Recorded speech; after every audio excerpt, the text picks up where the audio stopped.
And day-long deliberations, we have touched upon the most, relevant conversations throughout, and this one being another one because the way things are taught and the learning that happens, of course, there's a lot of your memory has a lot to do with it. That has been the case. Of course, there are success stories too. It's not, that people have not learned, but the focus has been on in a different way. And here we are trying to make it more experiential, more relatable, so that the outcome is not just that you got great numbers, but that it impacted you internally, apart from the job you got, apart from the big thing that happened in your career. As a person, you change. I think that is one of the bigger parts of education. I think we don't really pay attention to what it does to the person.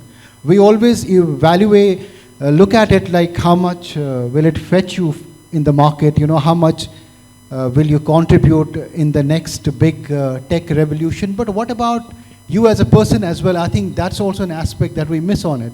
So let me start with you, Professor Natarajan, that how do we, the way we teach in the higher institutions, the way we have, and we have success stories too, do we actually need to make it more experiential? Is it good enough? What is wrong with that? If you ask what is wrong, there's a long list. Let me answer in a different way. When I studied in IIT and when I was in IIM, attendance was not compulsory. So, Sundar Pichai was also an IITian, a few years junior to me. Attendance was not compulsory for him also. But he made it big. Many of my batchmates have made it big. The reason was that students went to class not because they had to go, because they wanted to go. Big difference. So question now is, what makes a student want to go to class? I would like to link that with what my dear friend Satya had mentioned about the 3 categories of students in that research. The student who wants an experience and also wants to learn. Students who are a little more motivated about the learning, and students who don't quite know what they want. So the second category need to be really challenged and need to be given a lot of experiential learning for them to be excited about the learning. The people who seek inspiration will largely look at advice, and therefore that is going to make them tick. The people who really want education as an also product and are here for other activities, they are the ones who you have to try and see how best you can, because they will not be interested in the traditional classroom kind of teaching. I don't think the teachers are doing anything wrong. I think they are probably in some institutions, they are more focused on, if I'm allowed to say, more focused on marks and examinations rather than, as you rightly said, overall development of the student. Can he be or can she be a product that is ready to contribute to industry? I think this is the challenge that we face. Wonderful. I think, what you mentioned is that end of the day, it's also invoking that passion, the student, I think somewhere, some of them really, as you said, Sundar Pichai, despite having the option, opted to join all the classes. So that passion element is there, but where does that passion come from? We'll come to that as well. Professor Karanth Raj, so what is your take on reconciling academia with experiential learning? What are the best ways this can happen in India? When we talk about the experiential learning process, generally the teaching learning process is very, very important key role. Instead of thinking into what to learn or what to teach, the focus is how to learn, how to teach. In that part, the experiential learning practices is very, very important. Fundamentally, the teaching is how the students will be able to remember the concept for a long period, and how the students will be able to develop a product which is directly or indirectly benefit for the society. So with this context, we need to provide a holistic educational system by providing various opportunities for bridging the gap with the curriculum as well industry expectations. That's why many accreditation bodies, Washington Accord, they are focusing on knowledge, skill and attitude. So skilling, reskilling is very, very important in connection with having strong industry alliances and partnership. That's why most of the institutions, they have industry-based curriculum and updated curriculum in connection with the recent trends and advancements. So the journey from institution to industry, also back journey from industry to institute, theory to practice sessions, which will really help the students to learn better. That's why now the theory courses with a laboratory curriculum is introduced. And most of the courses are connected with the industry experiences. And many modifications are happening with the Government of India initiative like National Education Policy. So experiential learning process will certainly help. And also we are handling the main challenge, what we are handling is we are handling adult learners. And we need to provide a holistic environment and experiential learning practices for each and every concept what they are learning, and it should be aligned with the industry expectations. Thank you. Well, wonderfully said. I think very relevant points here. Dr. Ravichandran, your initial comment on the need to make our curriculum more experiential. Your opening remarks, where are we headed? What is happening on that front? Thank you.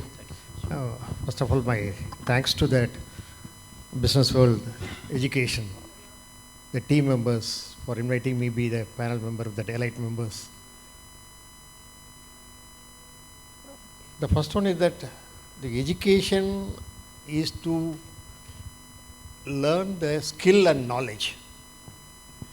That is what to learn, as my friend talked about that, what to learn, when to learn, how to learn, so all the things. Ultimately, the education has to give the confidence among the students, not only the students and also the faculty members, those who are teaching the subject.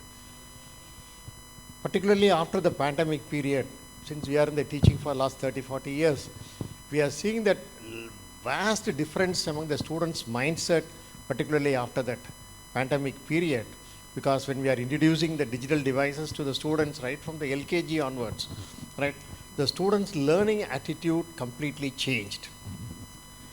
So for the sake of attendance only, yes, morning also the chairman of that Sriram Engineering, Chennai Institute of Technology, Mr. Sriram talks about that. The students are coming to the college only for having fun, right? So make the learning a fun activity, like that he was talking about that. So now the big challenge among the faculty member is that how to attract the students' attention, or how to change the mindset, or how to make the students more involved in that subjects what we are teaching. So that is possible only by way of that bringing that experiential learning. Say for example, I was, still I remember that 40 years back when I was doing my UG in Anna University, Guindy, main campus, one professor, right? He was not a doctorate. That time the professor used to he handle the course called the heat and mass transfer. One day he came to the class with a flask and 3 tumblers, one mud tumbler, one brass tumbler, another one is the normal silver tumbler. He kept the tumbler on that table and he brought the flask also. What we thought that no, used to have a cup of tea also or hot water, something like that. He poured the hot water on all the 3 tumblers. He asked one of the students to measure the temperature of using the thermometer. The student measured that, he noted down that initial temperature and he closed all that with the lid. And he was deriving the equation for heat conductivity. So after the lengthy equation, right, so he put up that equation, what is the specific conductivity of the mud? He put up that for brass, for silver, ever silver. And he found out what will be that final temperature of the water. Again he asked the same student to measure the temperature. To be that this one, almost 1 or 2 degree difference only, right? even 40 years afterwards also, I remember the concepts. That's what the professor talking Because about. it was shown in front of you, it was Yes. experience, right? Right. We are making the students involved in that learning, right? So the normally any derivation of equation is the boring one. But Absolutely. there, that professor made that. That's what the professor. In our times, there is no attendance at all. We had 120 students, 2 sections. But in that professor class alone, the strength will be almost 80 or 90. Normal strength is 60. His class alone, his strength will be 80 or 90. Why? He is involving the students in the learning activity. That's why even after 40 years, I retain that concepts in that heat and mass transfer. Now I am applying that. So make the students to involve that. Ask the students to involve themselves in that learning activities. Give some small experiments. Absolutely, absolutely. That will make them more involvement. They will come to the class. And you can remember it after Yes, 40 years. yes, So yes. that means it's immersive. It stays with you when you actually that do is- it, participate in that, right? Let me come to you, Mr. Natarajan, we have had, let me give an example of President Kalam, like that, whole lot of geniuses who came from simple, non-experiential schools. They were taught on blackboards, but they did wonders, My question is that sometimes the fad or the trend in the market is overplayed, I mean, it has to be applied, but sometimes the focus unnecessarily shifts to it. I'm not against the topic that we're discussing, but I'm trying to understand. There are two different forces. So we have people who have become geniuses with the same education system. At the same time, today, even getting an attention of the student is so difficult. We are trying to make education fun, So how do you see this dichotomy also? I mean, how do we address, how do we build and bring in good things from here and the good things from the new concept? So one always looks at dichotomy in a negative way. It's a very positive way.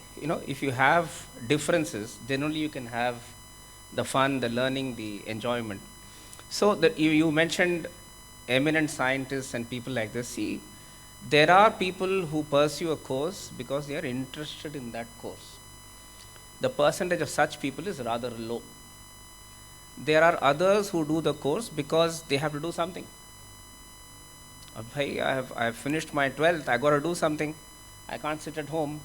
There are so many options. I have engineering, I have arts, science, whatever. I'll pick something. So these are the people who have not yet knowing what they want to do in life. They are just going by the flow. Now, these people, when that inspiration comes, when they realize, so I know of one lady who completed a course in IIM Bangalore, and then she became a professional Bharatanatyam dancer. It's because when she joined IIM, she didn't know she wanted to be a Bharatanatyam dancer. You can't blame her for that. But somewhere in the process, she realized this is not my calling. It's okay. For some people, that realization of calling comes earlier, some people it comes later, but at least it's coming. So when people really want to be a scientist or a technologist or whatever, they are the ones who will excel because they know why they have joined a particular course and they know the value of the inputs that are given them. So it's okay. You can't, it's always in the normal distribution, you will always have a small percentage who are here. So you don't, nothing to worry about. Everybody cannot become a great scientist. But the point is, let us not see education only as knowledge transfer. As you rightly pointed earlier, and as my colleagues are saying, it is about the development of the individual. He has to develop in many ways. Knowledge has to develop, skill has to develop, his attitude has to develop, which is what you said. So if the institution is looking at all the three, the reason is when we were young, attitude did not seem to be a challenge because we were brought up in a different way.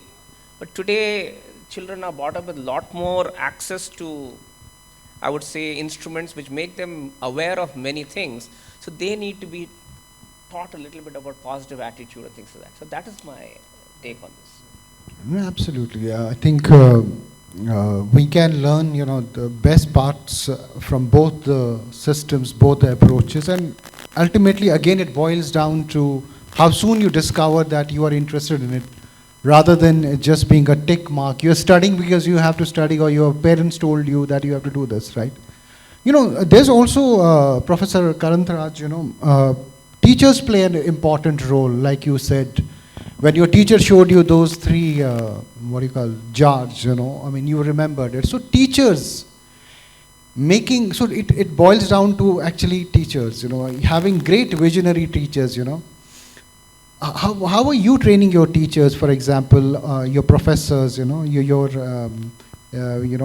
people who are there, How are they being trained to impart more of experiential in their learning? Are you doing special workshops for them? How are they learning to do experiential better? Always the professors of eminence, I can say, they are really creating an impact on the student's life. When, as said by a professor, when we were doing our undergraduate or postgraduate programs in engineering and technology, we were spending 50% of the time in the industry in parallel in PhD College of Technology. When I was studying electrical machines subject, I was supposed to work in electrical machines industry inside the campus, long back, 25 years before. So then the field study based classroom teaching, when I am studying about transmission and distribution lines of subject concept, immediately in the next day, I will be in the substations nearby villages. The theory to practice sessions are missing in most of the institutions now. That is required. And when I am having an interaction with the electrical engineering students of any institution, when they are asking about whether you visited the substations for understanding the concept of power systems or transmission distribution, so it is lagging. So those type of the experiential learning practices given by the teachers, that's very, very important role.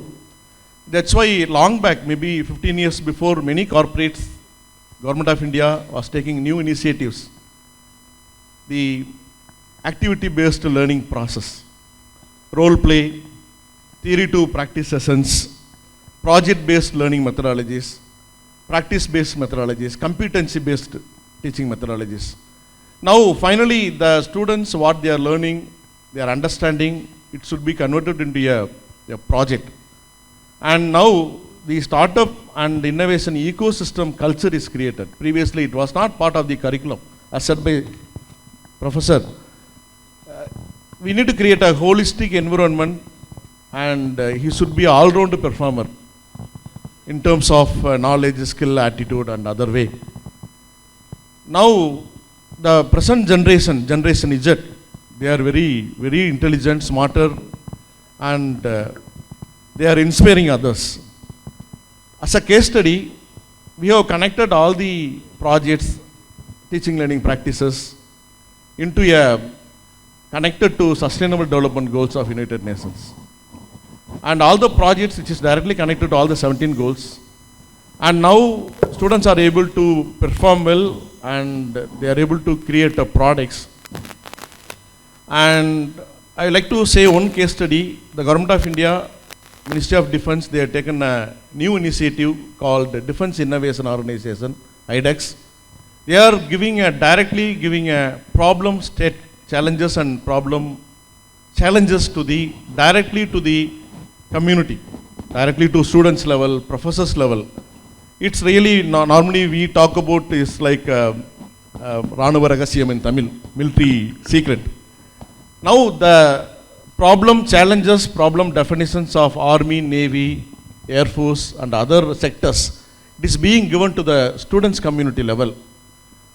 Many group of students in Tamil Nadu and North India, they are giving a problem, solutions for the problem. So they are the winner of Defense, Indian Navy, Army and others. So when we are motivating them, converting their ideas, concept into a product with commercialization idea, finally knowledge is power, knowledge is money.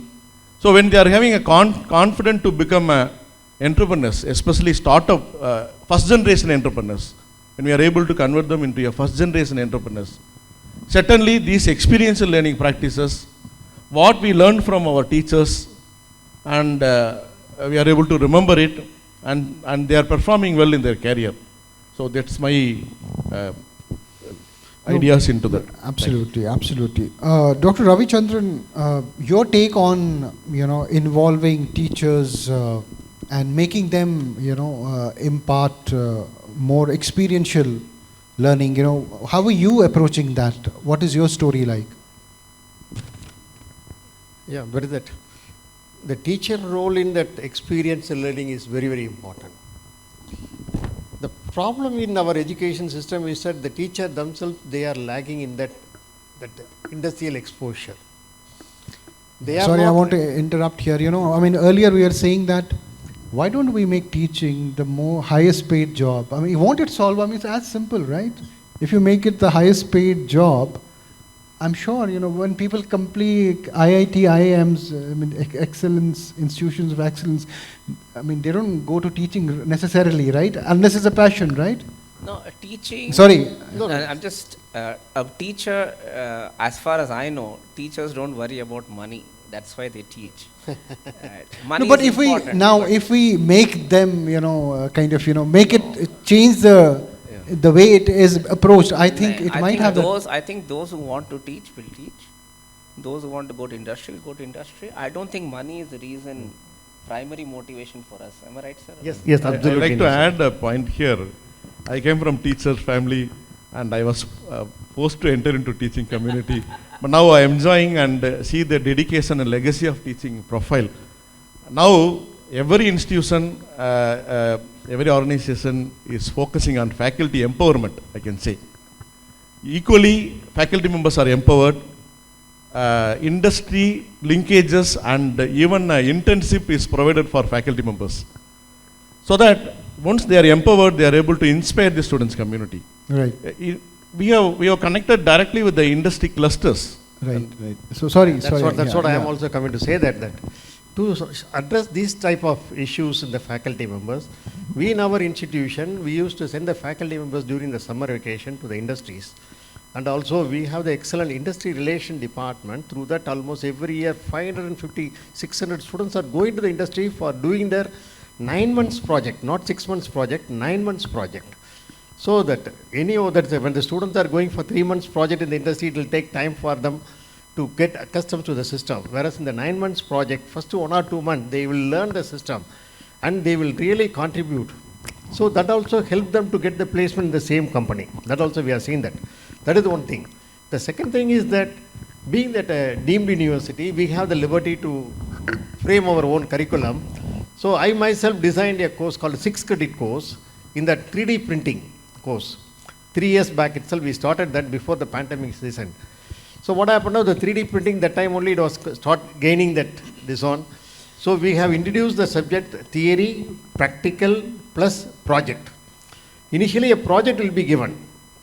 Now the student, he has to make the project, complete that project. So given a project that is for making that universal joint. So one group of students will get the driver shaft, another students will be getting the driven yoke, and third one is getting the pinion, that is in between, the connecting pin. Now when they are joining together, it should work. That is the thing. And another batch of students, they got the timer bone. We got the data from that Google, right? And the student learned what is the 3D printing, the theory part, and simultaneously he practiced that in the practical part, and he designed that, he exported that design part into that file, or the 3D printing file, and he made that component, he tested in that tensile testing machine. So what is that various properties of that product? He tested that and he published the paper in the journal, LCWare journal.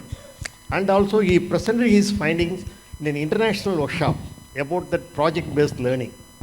It was well appreciated by that professors from the University of Twente. That I got that inspiration when I was visiting the University of Twente in Netherlands, when I went there in 2018. There every student, they have to do that experimental learning because they have the huge workshop.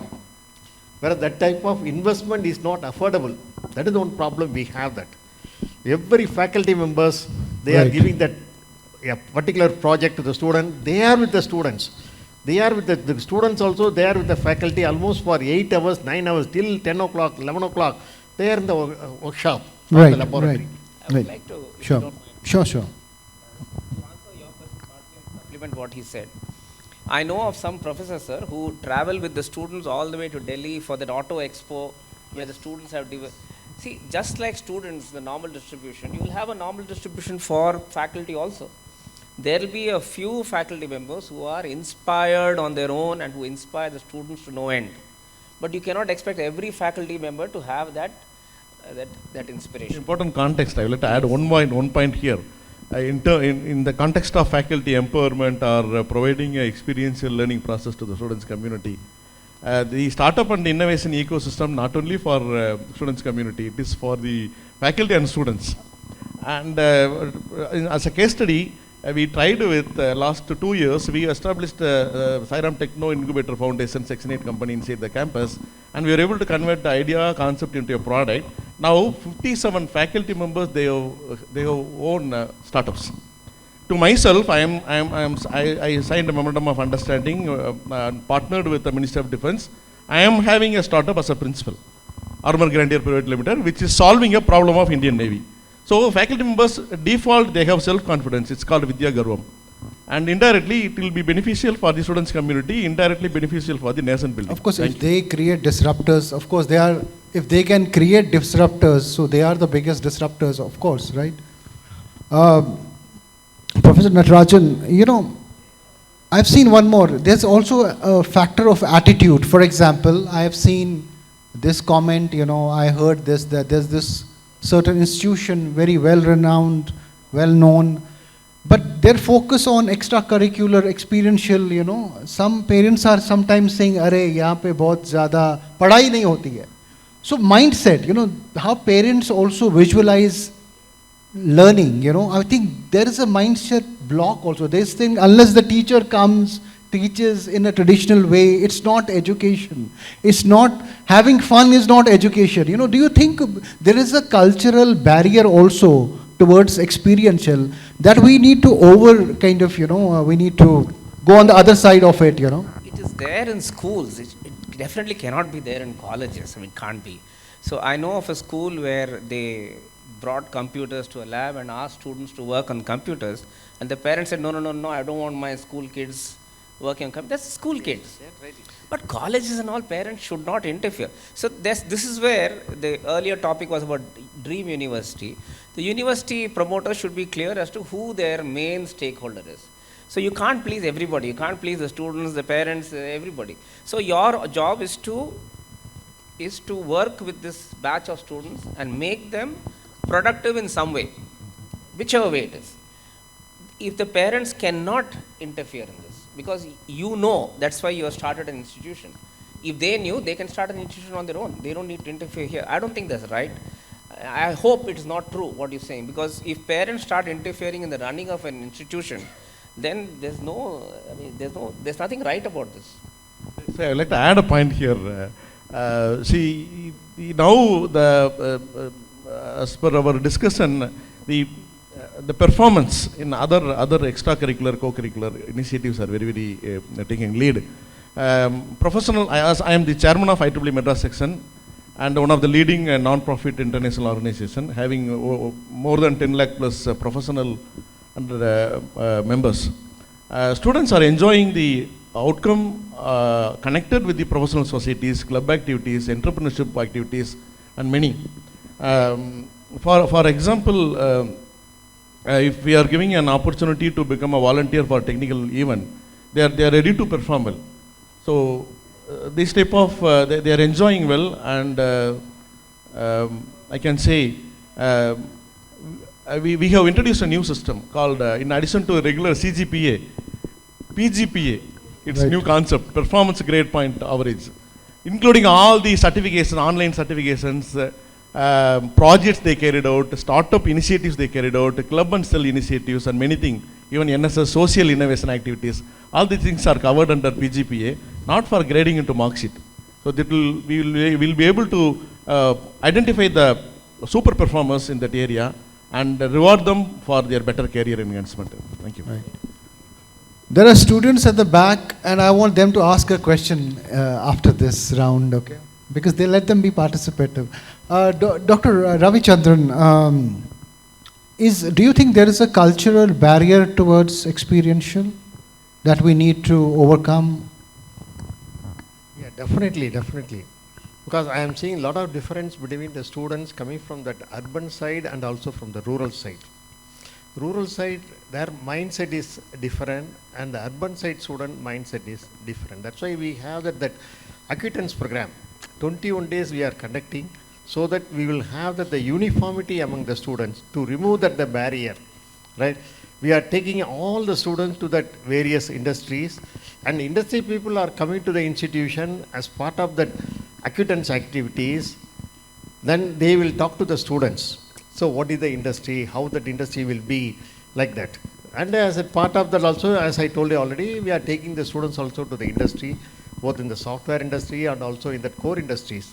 Right? Many of the industries are happily coming forward in extending their support. So in that way, we are slowly overcoming that. But definitely we are seeing there is a barrier among the students between the rural and also in that students coming from that urban area. That we have to address through that personal counseling. We have that the mentoring system only. We need to counsel them. We need to this one. Whereas in the school, their main focus is only on the marks. Mm-hmm. Even the concepts also they are not trying to understand. Things have changed a lot, sir. The focus is not at all on marks. They are really moved way ahead. Yeah, correct. But I think more of niche schools and top schools. But of course, overall, what do you call the India and the Bharat? The Bharat story is very different, right? I mean, they're still, they don't have these privileges maybe, right? But let me, okay, as a moderator, there's one more voice in this, which is the audience. I'll just invite, if there's any one question, then I will ask my final question. Yes, students been there, but they have been very silent observers. Okay, yeah, here, in the front. You can, so let's make it experiential, you know. Let them also participate. Thank you, sir. Thank you for the opportunity. Sir, I would like... name your name and where are you? Sir, I am Sudev. I am from Indian Maritime University, Chennai campus. I am studying MBA in Port and Shipping Management. Okay, sir. So my question is, like, we have our written exams and our performance, like based on our class performance, we have percentage of marks. Same like for faculties, if there is a basic pay and is an appraisal system based on the students' review, like some systems like that, appraisal system based on the students' Where student is the stakeholder. Wow. Yes. I may be a little old-fashioned in my answer. I don't think students should appraise teachers. I think you have come here for your agenda. You should learn. If you're not happy with the learning, you must seek learning somewhere. You must give the feedback, that's it. But don't worry about is the faculty being appraised. That's not your concern. The institution's management is there for that. But I'm saying a different scale. I think marks should not be there. I mean, in Chennai Business School, we don't have exams. We have continuous assessment. So we don't want students to just prepare for 3-4 days and write an exam and say they are great. No, they are not great.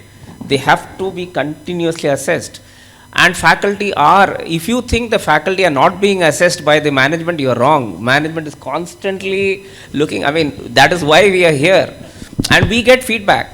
And I must tell you that I personally have asked 2 or 3 faculty to stop taking a course based on feedback.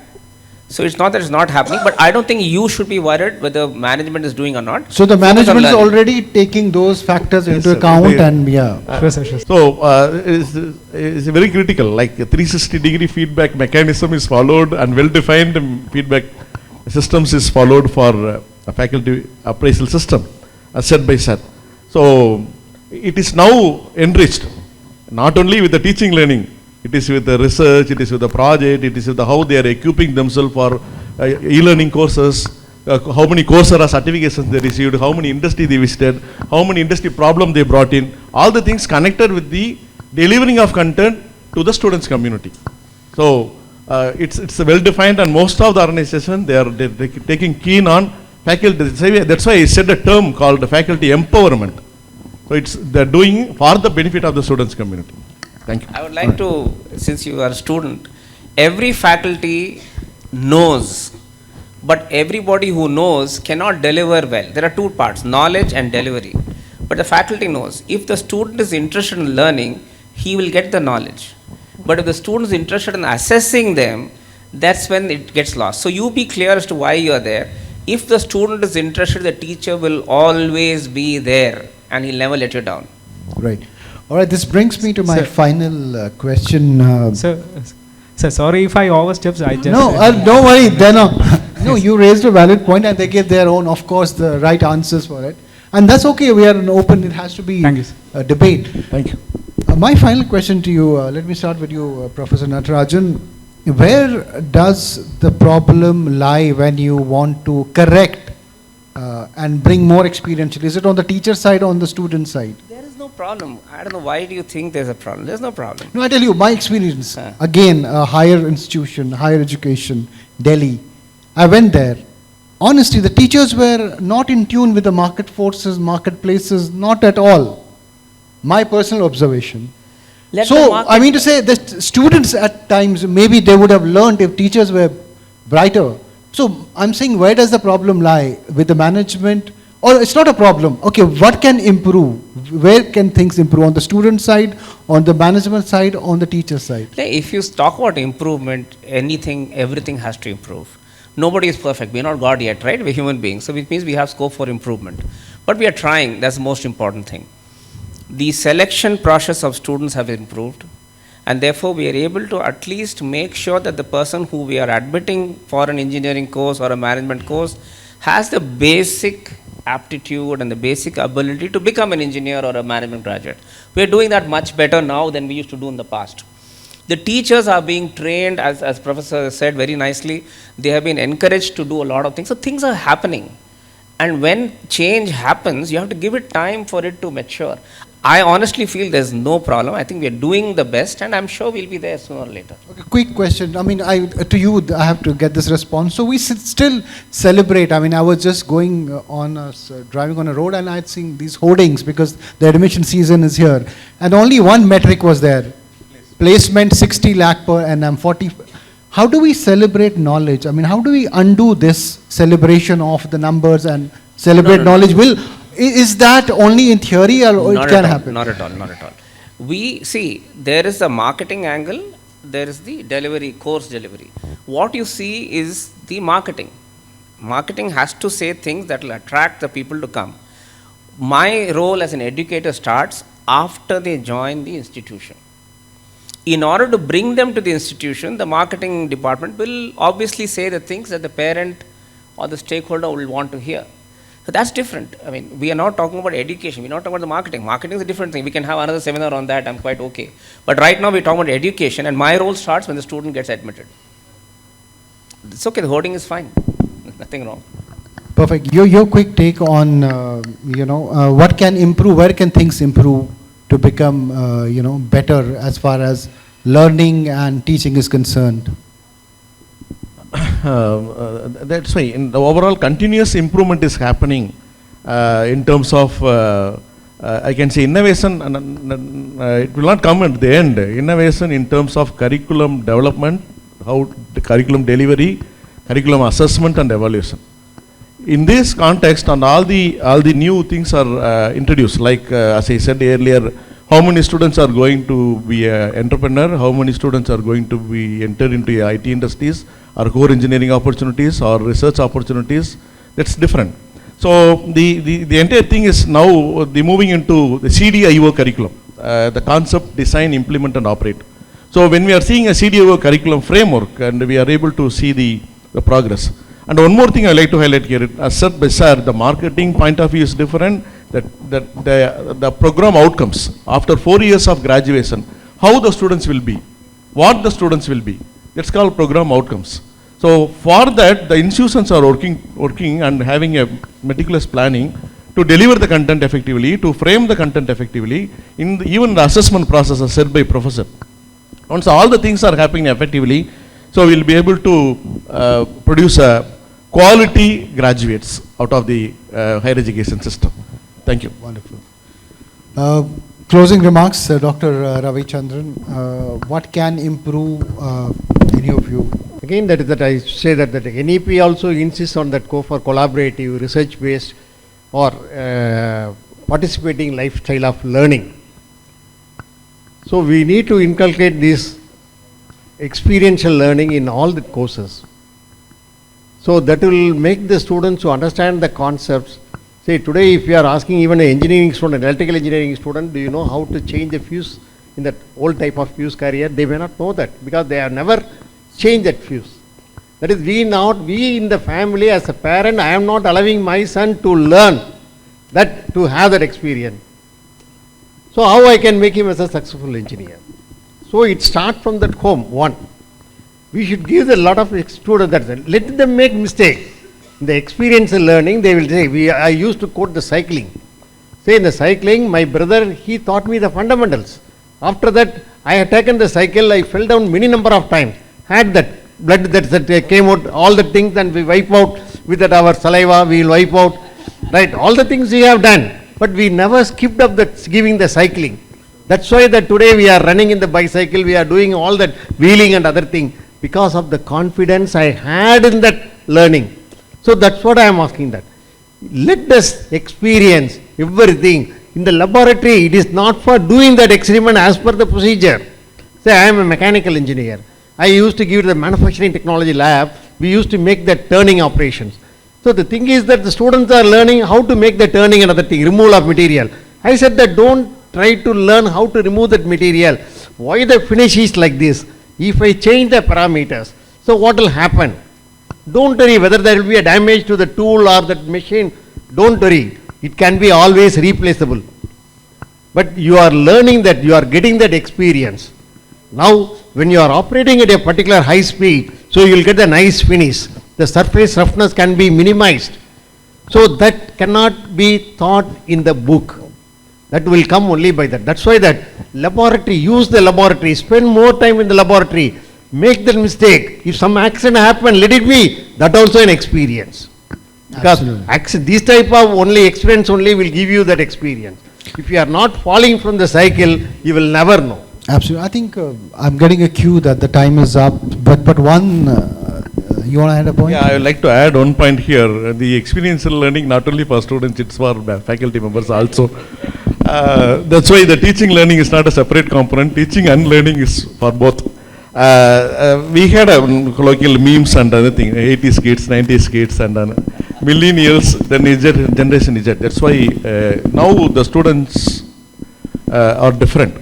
Their expectations are different.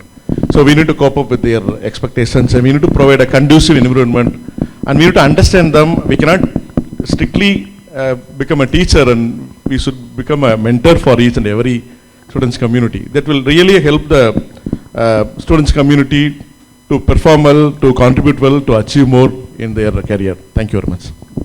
Right. Okay. I think a lot of points emerging. I hope I felt very enriched by what all was discussed here, and of course I think we are well on our way of that change, and we are navigating that change. A lot of good is already with us, and which can improve. That's one resonating point that resonates across this panel discussion. Thank you all of you for sharing. I wish we had more time, and and we could have definitely touched upon other aspects, but thanks again for taking time. Thank you very much. Yeah. Thank you, audience. Thank you. Thank you very much. Thank you, audience. Thank you.